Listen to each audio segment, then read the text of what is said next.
Bonjour, ici Stéphane Lévesque, bienvenue à Inclusion. Aujourd'hui, on reçoit Marie-Soleil Latour, directrice générale de Autisme Centre du Québec. Tu vas bien, Marie? Oui, et toi, Stéphane? Oui, très bien, merci. Là, on est physiquement à Drummondville. On va se le dire, on ne compte pas de mentir à personne, parce que l'organisme a maintenant, depuis, c'est-tu récent qu'on a un point de service à Drummondville? Oui, depuis le 11 janvier 2022, là, on a ouvert un point de service à Drummondville, puis sinon, on est à Victoriaville, là, sur le boulevard des Bois-Francs. Et le don le dit, Autisme Centre du Québec, dans le fond, on couvre l'ensemble du Québec. Donc, les gens de MRC Nicolas et Yamaska, MRC de Bécancour, c'est aussi pour les gens de ce coin-là. Oui, merci de l'Érable, Arthabasca, ainsi que Drummond aussi, là, pour les personnes autistes, comme le nom le nomme. Et toi, tu es en poste depuis quand, DG? Moi, je suis en poste à titre de directrice depuis juillet 2020. Là, et avant, tu y travaillais aussi? Oui, depuis novembre 2019. J'étais coordonnatrice de projet là, pour l'organisme. Puis, c'est ça, j'ai eu une promotion là, à la suite d'un départ en juillet 2020. Puis, au niveau de ta formation, là, je te pose des questions. Là, c'est comme un interrogatoire. Vraiment pas de problème. Tu t'es formée en quoi, toi? Je suis intervenante en délinquance, moi, de formation. Donc, en fait, j'ai pas vraiment parlé d'autisme et d'handicap dans ma formation, là, mais c'est vraiment un intérêt que moi j'avais. Là, donc, c'est pour ça que je suis entrée à l'organisme finalement. Puis j'adore. Je suis vraiment sur mon X là, depuis plus de 2 ans. OK. Puis je suis curieux, tu as fait ça. C'est une technique? Oui, c'est une technique de 3 ans là, à Drummondville. OK. Je me dit, si tu avais fait ça à Garneau, je connais une enseignante là-bas, mais là, c'est à Drummondville, c'est correct aussi. Donc, tu as fait ça et tu n'étais pas nécessairement prédisposé à travailler avec une clientèle en autisme? Bien, j'ai travaillé, dans le fond, dans un centre communautaire aussi là, avant. Puis, on avait développé des projets aussi auprès des personnes autistes. J'avais des gens aussi là, autistes ou avec une déficience intellectuelle dans nos services. Donc, c'est vraiment là que je dirais là, que je me suis rendu compte que les personnes avec un handicap ont besoin d'aide aussi dans la société, dans le sens qu'il y a encore beaucoup de préjugés. Puis je trouvais que ma place était là pour vraiment les aider aussi, puis les soutenir dans leur démarche. Puis là, je vais te poser une question. T'avais-tu des préjugés, toi? Moi, non. Par rapport aux personnes handicapées. Oui, j'avais toujours eu une ouverture, moi. C'est un petit peu pour ça aussi que j'allais étudier en intervention aussi. Là. Si on s'entend en délinquance, c'est au niveau de la réinsertion sociale. Donc, on parle quand même de travailler avec des gens qui ont commis des actes criminels ou d'autres types de profils aussi, on s'entend. Là. Fait qu'on doit quand même avoir une certaine ouverture d'esprit là, pour être en mesure d'occuper cet emploi-là. OK. Et au niveau de la mission, Autisme Centre du Québec, c'est là pourquoi? Oui, bien, dans le fond, notre mission, nous, c'est de défendre les droits individuels des personnes autistes et de leurs familles. Puis on fait aussi la promotion des services adaptés et adéquats là, pour les personnes autistes ainsi que leurs familles, là, partout au centre du Québec. Et ça, depuis le 15 septembre 1998. OK. Donc, c'est créé depuis 1998, donc déjà plus de 20 ans. Oui, tout à fait. On a fêté notre 20e anniversaire en 2018. Ah oui? Et c'était célébré de quelle façon? J'en ai aucune idée. Bon, sincèrement, je n'étais pas présente à l'organisme. Je suis arrivée en 2019, là, donc je ne sais pas ce qui a été fait auparavant. Cependant, c'est certain que le 25e, on va souhaiter le fêter aussi. En espérant qu'il n'y ait pas de COVID. Ah, on se le souhaite.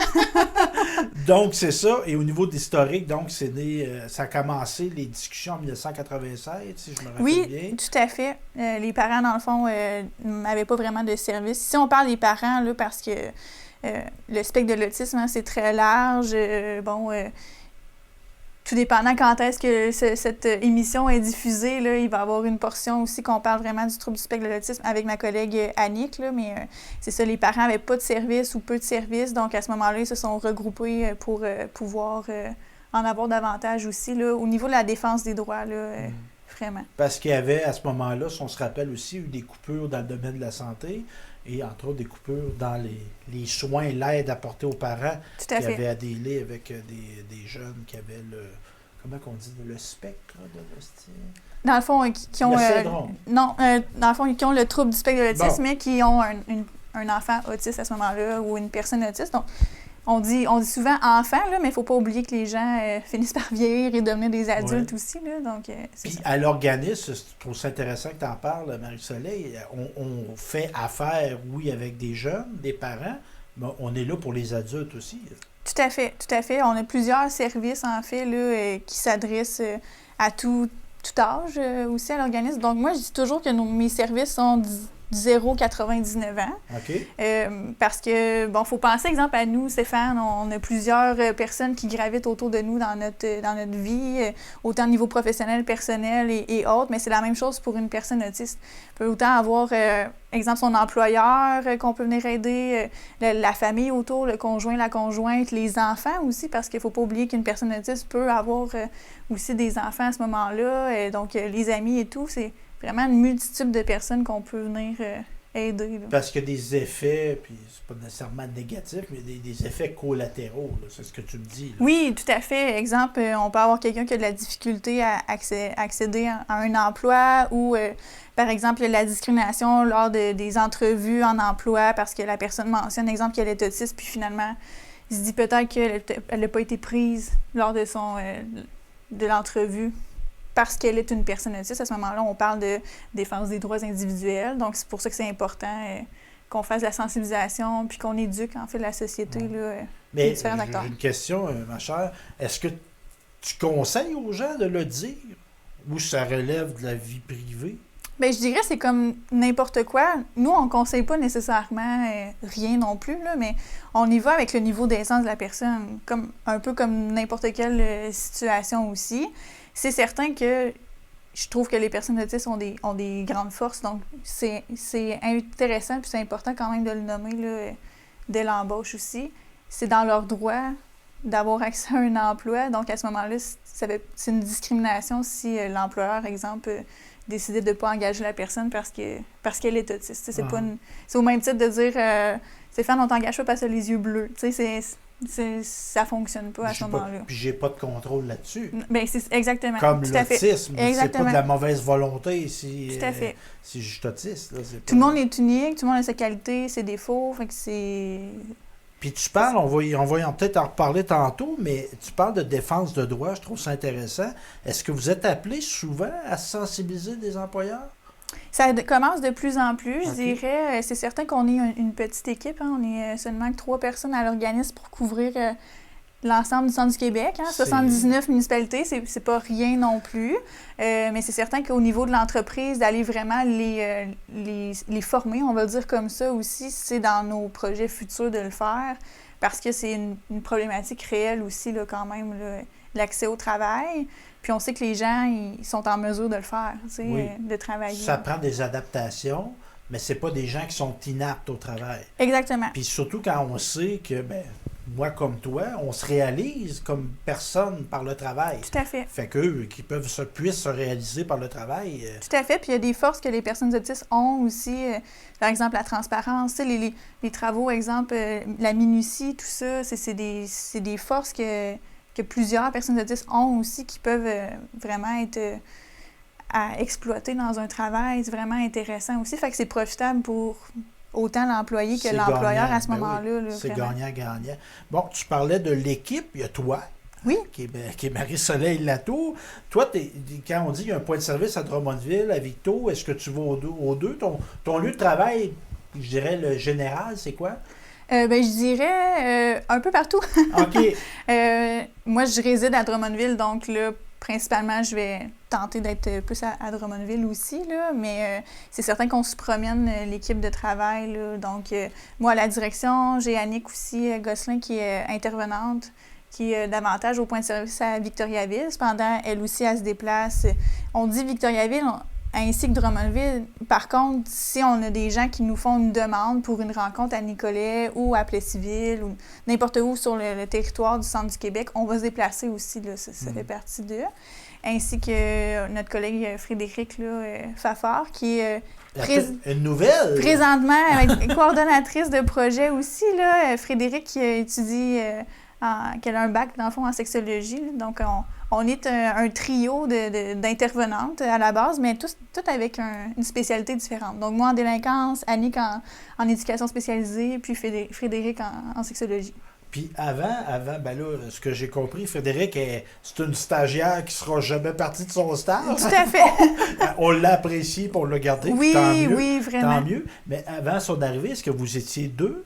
Avant son arrivée, on était 3, okay, plus Frédéric, on était 4. Il y a eu un départ, mais c'est ça. Présentement, on est trois, là, un trio d'enfer. Bon, on allait dire ça, un trio. Et au niveau, on l'a abordé un peu, les services offerts. Oui, bien, on a une multitude de services. Donc, c'est certain qu'il y a les activités de sensibilisation aussi, là, qui sont offertes partout sur le territoire. À quoi ça sert? C'est des activités de formation un peu là, pour les divers milieux, les écoles, les CPE et tout.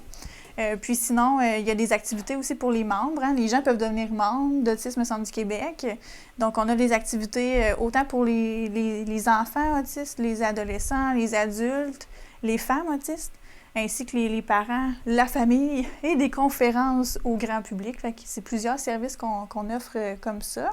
On a aussi du prêt de matériel adapté, là, par exemple en camp de jour, pour faciliter l'intégration des enfants autistes. Ah, là, on a monté ma curiosité. Oui. Dans le fond, des camps de jour, on a des jeunes l'été qui vont dans des camps de jour. Tout à fait.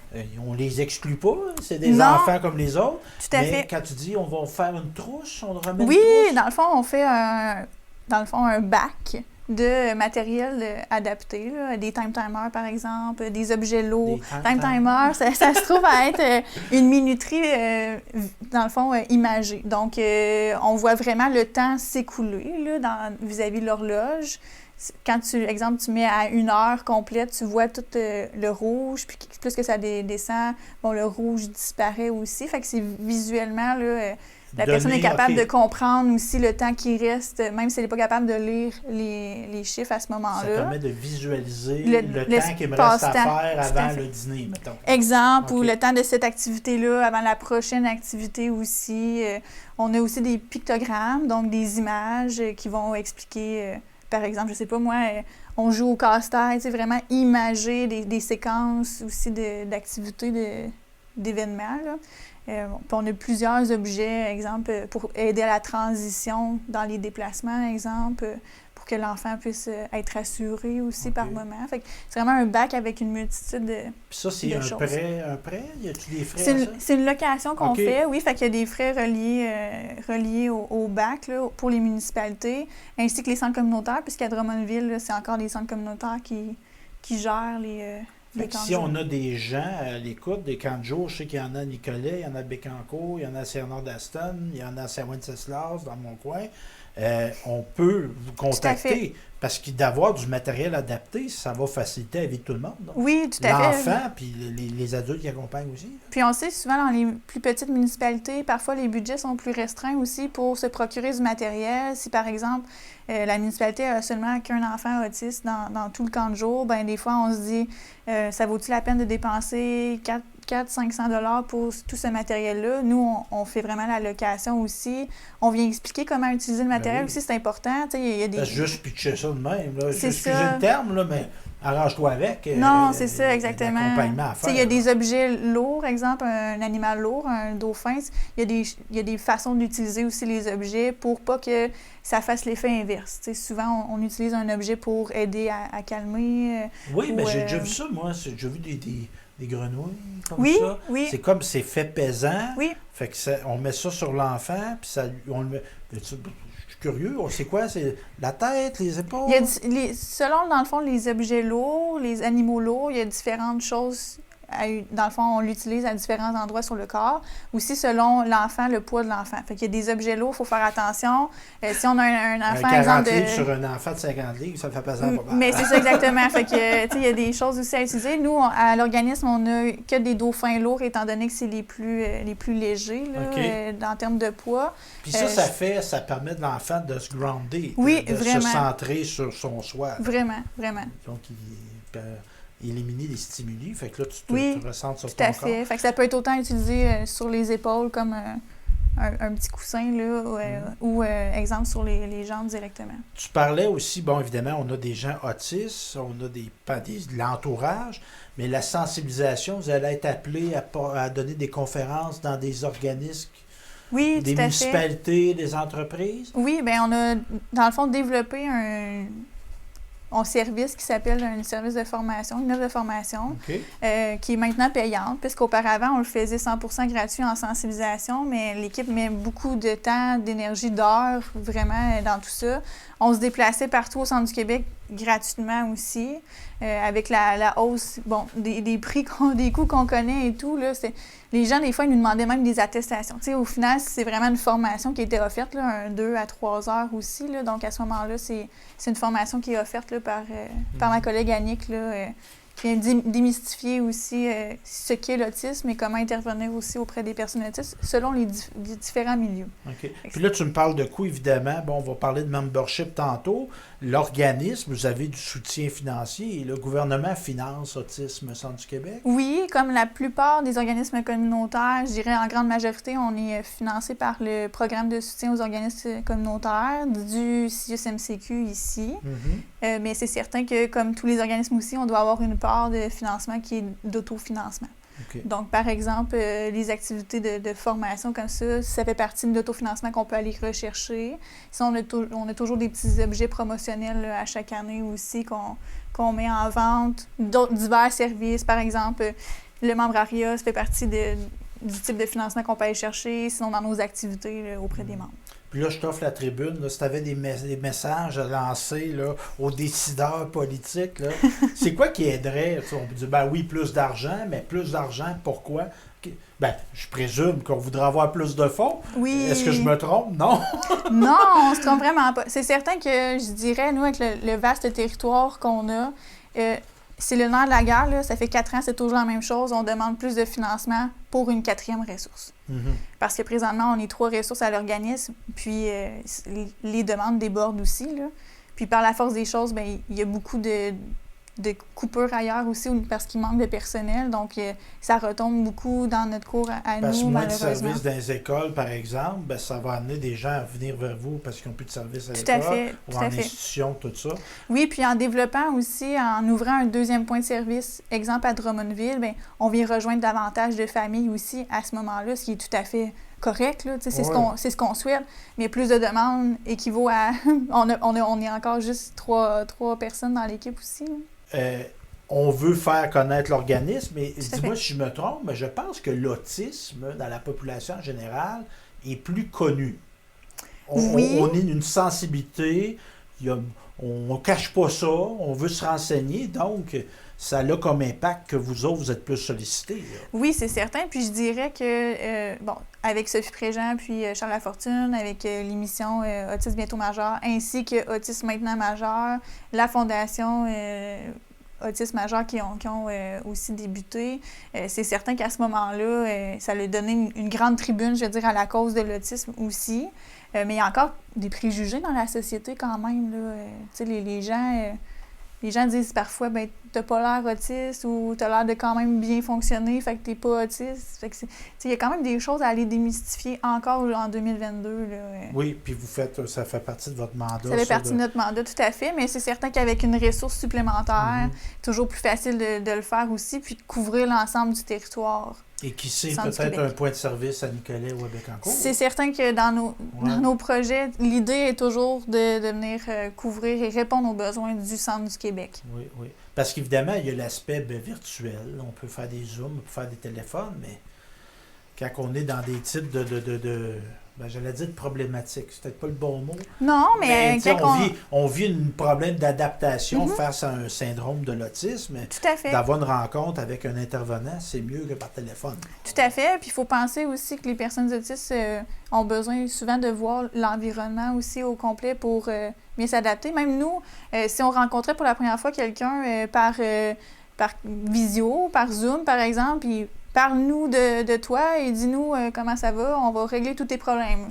Pas certain qu'on serait très enclin à ce genre d'intervention-là. Fait que je pense qu'encore là, c'est généralisé aussi dans la population. Et il y a l'aspect on l'a abordé brièvement tantôt, mais des activités offertes aux membres, des activités sociales. Oui. On fait de l'éducation, mais on peut avoir du fun aussi. Là. Oui. Quoi qu'on peut avoir du plaisir en apprenant. Mais ça, c'est important parce qu'entre autres, l'autisme peut isoler les gens. Les gens vont amener à se replier. La société, peut-être même des fois, les amène à rester dans leur petit noyau de personnes. C'est faux de penser que les personnes autistes n'ont pas de relation sociale ou n'aiment pas entrer en relation. Ils entrent en relation différemment des personnes neurotypiques. Là. des personnes non autistes à ce moment-là. Fait que c'est faux de penser qu'ils n'ont pas de vie sociale. Là. Nous, nos activités sont principalement dans l'objectif de briser l'isolement aussi, mais viennent travailler plein de choses quand même aussi, là, une certaine autonomie, hein, d'appeler pour réserver leur place aux activités, d'être présent aussi, parce que c'est un engagement. Tu t'es mentionné à être présent, tu es là. Tu sais, par moment, il y en a qui travaillent aussi à appeler leur transport quand c'est le temps de quitter. Tu sais, il y a plein de petites choses qui viennent travailler lors de ces activités-là. Ça paraît pas comme ça quand on dit une activité sociale. Ils viennent s'asseoir, viennent jaser entre eux autres, mais ils font plus que ça aussi en Puis même ça temps. peut être quoi? On va jouer au hockey? On va jouer au hockey. On peut aller jouer au billard une certaine journée. On est allé au centre de biodiversité aussi. À Saint-Angèle? Oui, exactement. Il y a plein d'activités qu'on fait selon les groupes d'âge. On a déjà fait la méditation aussi avec les parents, donc vraiment un temps de ressourcement aussi, prendre soin d'eux pour être capable de prendre soin des autres par la suite. Là. C'est tous des types d'activités très variés. Toujours aussi dans l'objectif d'aller avec les intérêts de chacun, là, parce que c'est plus motivant à ce moment-là. Mais on tente quand même de sortir de leur zone de confort aussi, parce qu'on se dit c'est pas parce qu'ils ont pas envie de faire quelque chose qu'ils vont peut-être pas l'aimer non plus. Fait qu'on essaye certaines choses quand tu disais le social, de se divertir, mais encore là, il y a un bel apprentissage, parce que moi, si je me trompe, mais on est souvent dans une routine. Hein? Les personnes autistes vont être routiniers. Fait que sortir de ça, à un moment donné, des déstabiliser, mais de façon délicate. Tout à fait. Puis dans les 2 dernières années, malheureusement, on a par exemple une activité au mois de janvier, février, qui était allée prendre une marche. C'était aussi simple que ça.